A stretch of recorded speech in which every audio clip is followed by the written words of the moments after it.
అత్తయ్యని అరెస్ట్ చేస్తే స్టేషన్లో పెట్టకుండా ఎక్కడికో ఎందుకు పంపించావు? ఒకవేళ నిజం రాబట్టడం కోసం ఆవిడ మీద థర్డ్ డిగ్రీ ట్రీట్మెంట్ ఇవ్వడం లేదు కదా? నన్ను మరీ ఎంత దుర్మార్గురాల్ని చేసి చూడకండి. అన్యాయంగా శిరీష జీవితంతో ఆడుకున్నావు. నిన్ను వదిలిపెట్టను రా. అవే ఆగు, ఇక్కడే ఉండు డార్లింగ్. క్లైమాక్స్ చూడాలిగా. వెళ్ళండి, వెళ్ళి మావి గారిని ఇంటికి రమ్మని చెప్పండి. నా వల్ల అనవసరంగా మావి గారు ఇంటికి దూరం కావడం ఎందుకు?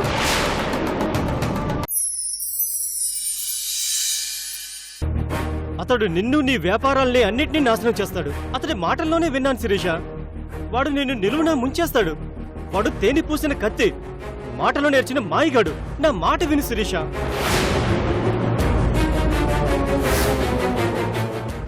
ఎందుకు కార్తిక్ నువ్వింత దిగజారిపోతున్నా?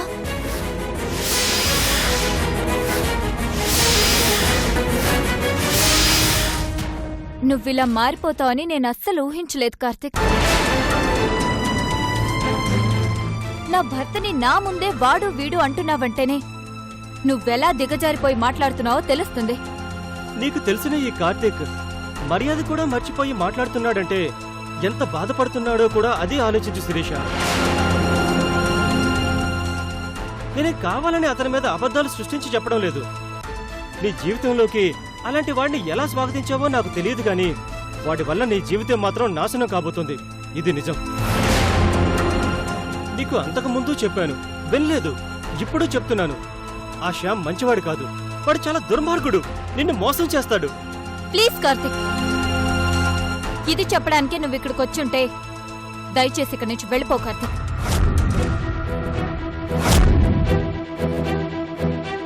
నేను కష్టంలో ఉన్నప్పుడు నాకు సహాయపడింది తనే. ఏం ఆలోచించకుండా ఏకంగా పెళ్లి చేసుకుంటానా? నువ్వెందుకు పదే పదే అతన్నే టార్గెట్ చేస్తున్నావో నాకు అస్సలు అర్థం కావడం లేదు. నువ్వు పెళ్లి చేసుకున్నావు, నీ భార్యతో నువ్వు సుఖంగా ఉన్నావు. అలాగే ఉండొచ్చు కదా. ఎందుకు మా మధ్యన చేరే గొడవలు పెట్టాలనుకుంటున్నావు? దీనివల్ల నువ్వు సాధించేదేంటి? నేను ఎక్కడ ఉన్నా ఎలా ఉన్నా నువ్వు బాగుండాలనే కోరుకుంటాను శిరీష.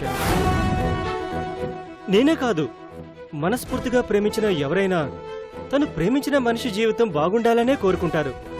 అలాగే నువ్వు బాగుండాలని కోరుకున్నాను. కానీ ఆ శ్యామ్ వల్ల నీ జీవితం సర్వనాశనం కావడం ఖాయం. ఇంత తక్కువ సమయంలో అతను నీకు ఎలా పరిచయం అయ్యాడో, ఎలా నీ భర్త స్థానానికి వచ్చి నిలబడ్డాడో నాకు తెలియదు. అతన్ని గుడ్డిగా నమ్ముతున్నావు. ఈ విషయం మీద మా ఇద్దరికీ గొడవ కూడా జరిగింది శిరీష. ప్లీజ్ కార్తిక్, నువ్వు ఆయన మీద కంప్లైంట్ ఇవ్వడం కోసమే అయితే ఇంకొకసారి ఇక్కడికి రావద్దు. నా భర్త ఎలాంటి వాడో నాకు తెలుసు. ఒకవేళ నువ్వు చెప్పినట్లే దుర్మార్గుడే అయినా పోయేది నా జీవితం. దానికి నువ్వు బాధపడాల్సిన పనేం లేదు. ఎలా రాసుంటే అలా జరుగుతుంది. వదిలే. అలా ఎలా వదిలేస్తాను శిరీష? ఎందుకు వదిలేవు? నేనొచ్చి మీ ఫ్యామిలీ మధ్యలో డిస్టర్బ్ చేస్తున్నానా? మరి నువ్వెందుకు పదే పదే అతని గురించే మాట్లాడుతున్నా? నాకు చాలా పనులున్నాయి Karthik. You can go Karthik. అది కాదు శిరీష. ప్లీజ్ కార్తిక్.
ఏమైంది?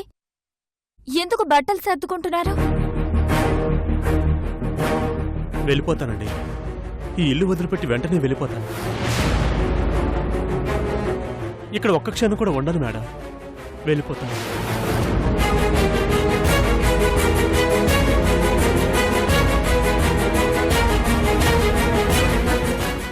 ఆగండి. ఏంటి తొందరపాటు? ఎందుకు వెళ్తానంటున్నారు? వెళ్ళక ఏం చేయమంటారండి? నేను ఏం చేసినా తప్పే అవుతుంది. నన్ను ఒక దొంగలా చూస్తున్నాడండి ఆ కార్తీక్. చూడండి, మీద పడి ఎలా కొట్టాడో మీరే చూడండి. నేనేదో మీకు మంచి చేద్దామనే ఉద్దేశంతో వచ్చాను. అలాగే 4 డబ్బులు వస్తాయని వచ్చాను. అంతేకాని ఇలా మాటలు పడి తన్నులు తినడానికి రాలేదండి. శ్యామ్ గారు, ఆవేశపడకండి. నా మాట కొంచెం వినండి. ఏమేనమంటారండి? నాకు మీ డబ్బులు వద్దు, మన మధ్య ఈ కాంట్రాక్టు వద్దు. నేను పోతాను. విడాకులకి ఎలాగో సంతకం చేశాను కాబట్టి ఆ పేపర్లు కోర్టుకి సబ్మిట్ చేసుకోండి. మీకు నా దరిద్రం వదిలిపోతుంది. వస్తానండి.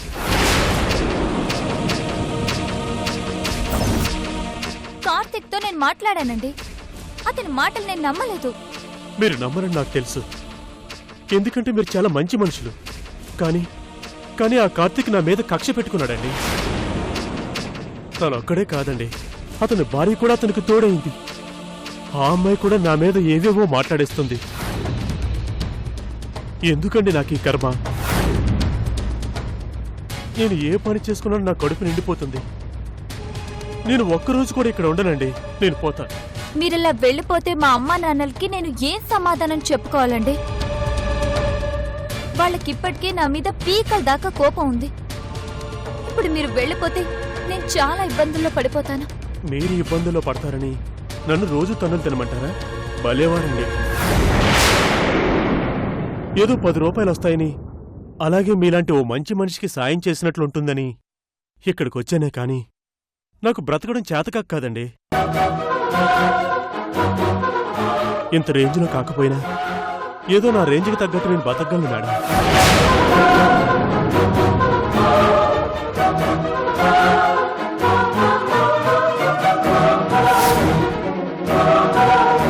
ఈ ముసలోడి దగ్గర నిప్పు పెడితే ఈ ఇల్లు తగలబడుద్ది. చెప్తా. మీ మీద ఈగ కూడా వాలకుండా నేను చేసుకుంటానండి. అసలు ఆ కార్తీక్కి నా మీద ఎంత కోపమో తెలుసా? వాడు చేసుకోవాల్సిన నిన్ను నేను చేసుకున్నాననే బాధ.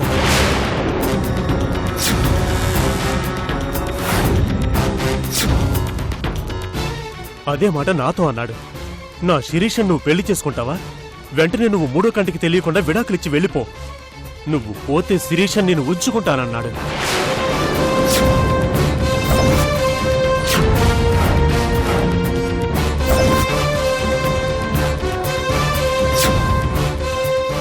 కార్తిక్ అంత మాట అన్నాడా? అంటే నేను చెప్పేది అబద్ధం అనుకుంటున్నావా? ఎంత మాట అనకపోతే నేను కార్తీక్ ఇలా చొక్కాలు చిరిగేలా రక్తాలు వచ్చేలా కొట్టుకుంటా?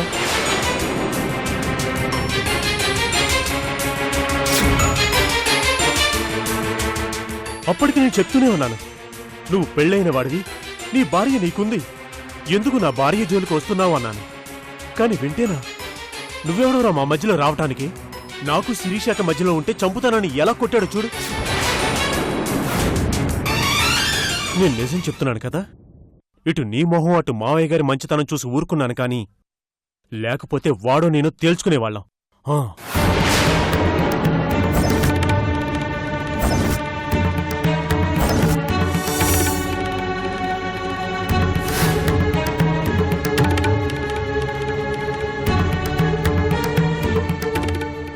సరే, ఇక నుంచి ఆ కార్తీక్ మీ జోలికి రాడు. నాది పూచి. మీరు ముందు వెళ్ళి డ్రెస్ మార్చుకోండి.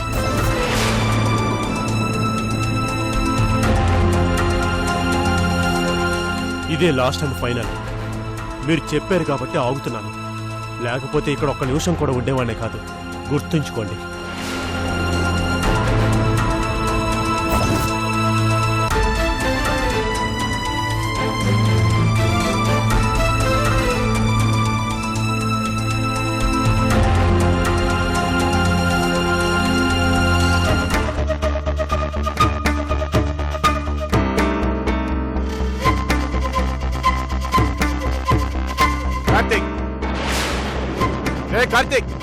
కార్తీక్, రే కార్తీక్, నమస్కారం అండి. బాగున్నారా? రండి కూర్చోండి. కూర్చోండి. మీ మర్యాదల కోసం రాలేదు ఇక్కడికి. నాకు మర్యాదలు చేసేంత స్థాయి కూడా మీకు లేదు.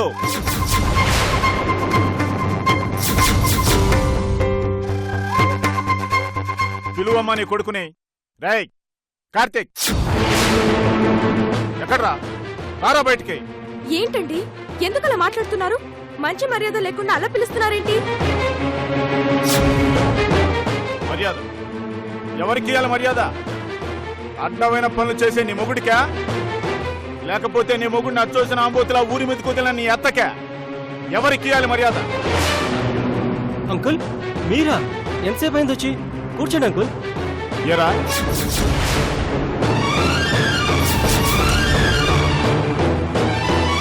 నీకెంత ధైర్యం ఉంటే నాలుగు మీద చేయి చేసుకుంటావురా రాస్కెల్?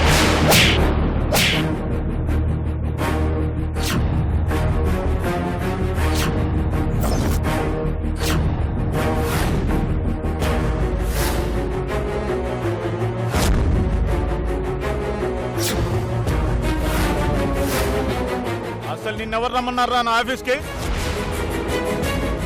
నా ఆఫీస్కి వచ్చి నాలుగు మీద చేయి చేసుకోవడానికి నీకు ఎన్ని గుండెలరా? అది కాదంకుల్, అసలు నేను చెప్పేది వినండి. ఏంట్రా నువ్వు చెప్పేది?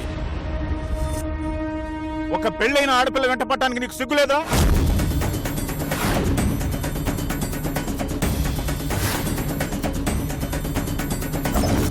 ఏమ్మా నీకు పెళ్ళైంది కదా, నీ వెంట పడమని నాలుగు పంపిస్తే నీకు ఎలా ఉంటుంది?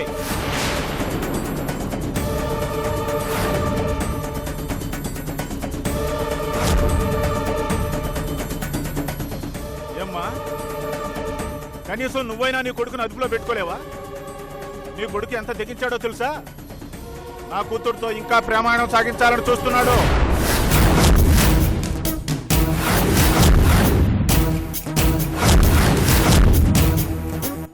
ఆ కూతురికి ఎలాగూ బుద్ధి లేదు, కనీసం నీకైనా ఉండాలిగా.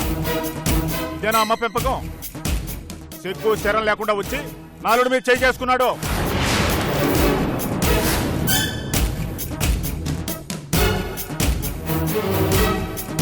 రేయ్, నేను తలుచుకుంటే ఈ క్షణంలోనే నేను అరెస్ట్ చేసి లోపలించగలను. కానీ ఎందుకు వదిలిపెడుతున్నానో తెలుసా? నా అల్లుడి మొహం చూసి. మీరు చాలా పొరపాటు పడుతున్నారు అంకుల్. ఆ శ్యామ్ మిమ్మల్ని, శిరీష్ని, అందరినీ చాలా మోసం చేస్తున్నాడు. అతని గురించి మీకు తెలియదు అంకుల్. అతని గురించి నాకు బాగా తెలుసు. అతనికి బయట చాలా మంది ఆడలతో సంబంధాలున్నాయి. నా కళ్ళతో నేను చూశాను.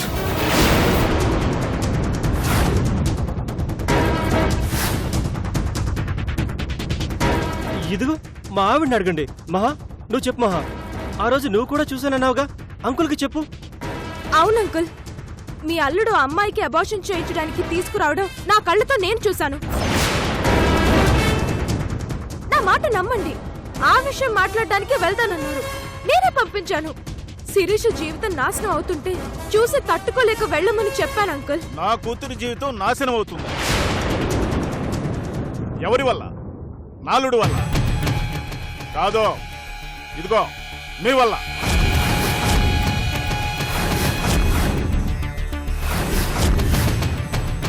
మీ వల్ల నా కూతురి జీవితం సర్వనాశనం అవుతుంది. ఏమ్మా నీ మొగుడిని వెనకేసుకురావటం కోసం ఇన్ని అబద్ధాలు చెప్పాలా?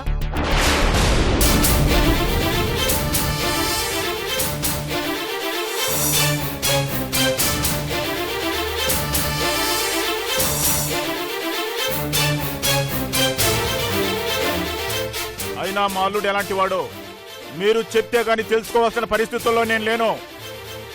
నాకు నా అల్లుడి గురించి తెలుసు, నీ మొగుడి గురించి తెలుసు.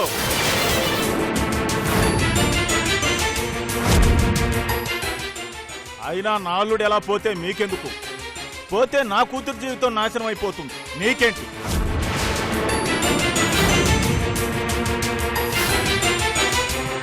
నీ వల్ల వాళ్ళ కాపురం నాశనం అయిపోతుందిరా రాస్కెల్. అమ్మా నీ భర్త నిన్ను కూడా మోసం చేస్తున్నాడు. అక్కడ భార్యాభర్తల మధ్య చిచ్చు పెట్టి వాళ్ళని కూడా విడదీయాలని చూస్తున్నాడు.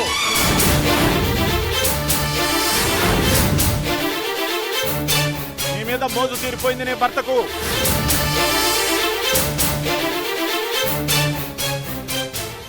అందుకే స్టాప్ ఇట్, స్టాప్ ఇట్.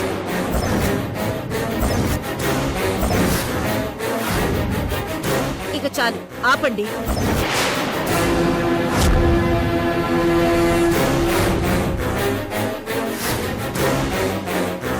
నా కొడుకు మీ అల్లుడిని కొట్టాడు. నా కొడుకు వల్ల మీ కూతురు కాపురంలో కలతలు మొదలయ్యాయి. అంతవరకు మాట్లాడారు, చాలు. అంతకంటే దిగజారి మాట్లాడి మీ గొప్పతనాన్ని మరింత దిగజార్చుకోకండి.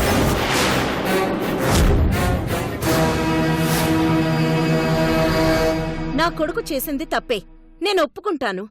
అందుకోసం నా కోడలి ముందు చాలా అసహ్యంగా మాట్లాడుతున్నారు. కోపం వచ్చిందా అమ్మా? నీ కోడల ముందు నీ కొడుకుని అలా మాట్లాడితే నీ కోపం వస్తే నా అల్లుని కొట్టాడే నీ కొడుకు, మరి నాకెంత కోపం రావాలి?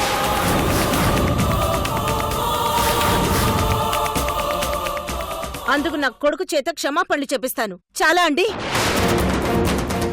ఏ సారీ చెప్పరా, అమ్మా చెప్పరా. సారీ సార్, నన్ను క్షమించండి. సారీ కాదు, ఇంకోసారి నా అల్లుడు వైపు చూసినా, నా కూతురుతో మాట్లాడినా, నా ఆఫీసుకు నువ్వు వచ్చినా ఈసారి మాటలతో సరిపెట్టను. జాగ్రత్త.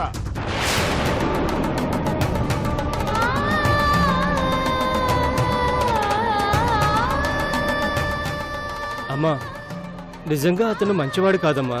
ఆ విషయం నాకు మహా కూడా తెలుసమ్మా. తెలిస్తే ఏం చేస్తావురా? వాళ్ళని సరిదిద్దుతావా? చూసావుగా ఆ పెద్ద మనిషి ఎంత నీచంగా మాట్లాడాడో చూసావుగా.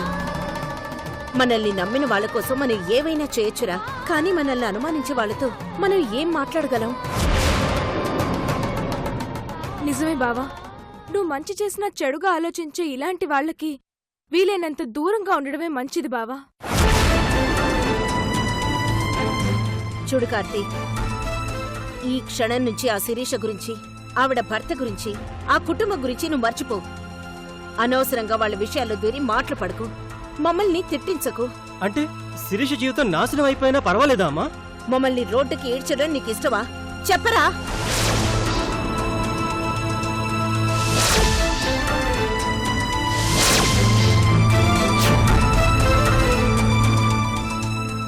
చూడు కార్తీక్, నీ ప్రయత్నం నువ్వు చేశావు, నీ పరిధికి మించి చేశావు.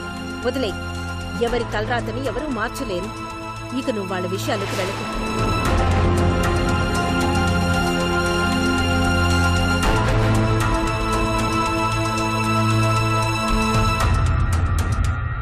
అవును బావా, నువ్వు వెళ్ళకపోవడమే మంచిది.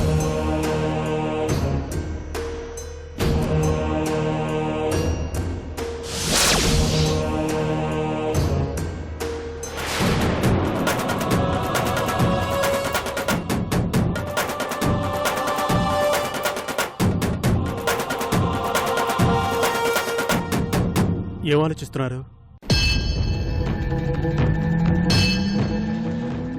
కార్తీక్ గురించి. అసలు అతను అలాంటి మాటలు ఎలా మాట్లాడా అని ఆలోచిస్తున్నాను. తను అసలు అలాంటి మనిషి కాదు. అంటే నేను అబద్ధం చెప్పానంటారా? అతని గురించి అబద్ధాలు చెప్పాల్సిన అవసరం నాకేంటి? నా ఒంటి మీద పడిన దెబ్బలు చూశాక కూడా మీకు కనీసం బాధ అనిపించలేదు కదా? నా ఉద్దేశం అది కాదండి. ఏది కాదు? ఆ కార్తీక్ గురించి అంతా విన్నారు. అతను మళ్ళీ మీ జోలికి రాడని, మళ్ళీ ఇప్పుడు కార్తీక్ అలాంటి వాడు కాదంటే అర్థమేంటి? అక్కడికి నేను తప్పుడు మనిషిననే కదా? ఎందుకు అలా ఆలోచిస్తున్నారు? అసలు నేనేం చెప్తున్నానో వినండి. వద్దు, నేనేం వినను. ఇక నేను ఇక్కడ ఉండను, వెళ్ళిపోతాను. నువ్వెక్కడికి బాబు వెళ్ళేది? అసలు నువ్వెందుకు వెళ్ళాలి? ఎవరి కోసమో ఈ ఎంటల్లుడివి, నువ్వెళ్ళటమేంటి? ఆ కార్తిక్ గాడు మళ్ళీ ఇంటి వైపు రాడు, నీ జోలికి అసలే రాడు. వస్తే ప్రాణాలతో ఉండడు అని వార్నింగ్ ఇచ్చి వచ్చాను బాబు.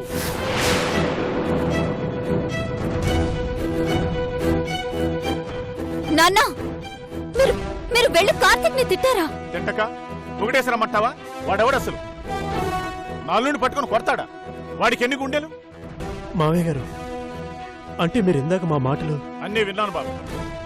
విన్నాను కాబట్టే వాడు అసలు మనిషా పశువా నిలదెట్టడానికి వెళ్ళాను. ఎందుకు నాన్న తొందరపడ్డారు?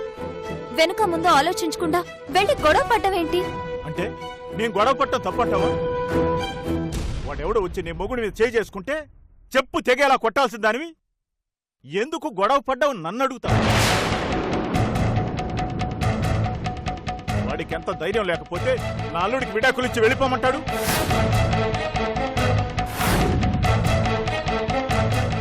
వాడు నిన్ను ఛ! ఎంత మాట అన్నాడు రాస్కల్! బాగానే వర్కౌట్ అయింది, నేను ఎక్కించింది. శబాష్ రా శ్యామ్, శబాష్.